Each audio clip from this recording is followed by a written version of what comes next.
Not all forever stories begin with certainty. Some start with a hesitant yes.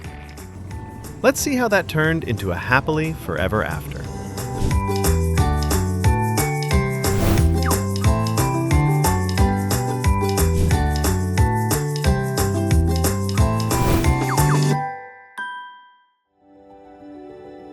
Before Nito came into the picture, Hannah's days were quiet and solitary.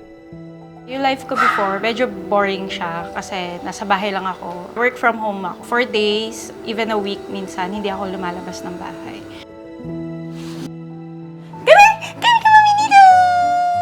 Thankfully, Nito came along and brought in the fun. Hindi ako talaga ready to be a fur mom. Siyempre na dun yung kailangan mo silang alagaan. You have to clean up after them and then feed them. But naisip ko na yung dog na to needs a home. Honestly, yun yung best decisions din na sa buhay ko. Now, with Nito by her side, everything is an adventure. The girl who once lived alone cannot picture life without Nito keeping her company. Living solo ako, pero nung dumating si Nito, kahit saan ako magpunta, lagi ko siyang kasama. Yung commute diaries namin, lagi kong pini-video yun, kina-capture yung moment na yun, kasi sobrang nag-e-enjoy siya. Like, nakasakay na siya ng jeep, ng tricycle, ng bus. Pag nakikita ko siyang sinasama ko siya, kahit nahihirapan ako, pero nakangiti siya, masaya siya, okay na rin ako. Like any other stories, big decisions such as this come with a price, but no struggle can ever outweigh love. It is what inspired Hannah to grow. Struggle talaga siya, yung pagko-commute. Yun yung isang inspiration ko to get a car para hindi na kami mahirapan to go anywhere. Sobrang galing kasi this year nakakuha kami ng car and sakto sa birthday niya mismo. So, magandang gift talaga yun sa kanya.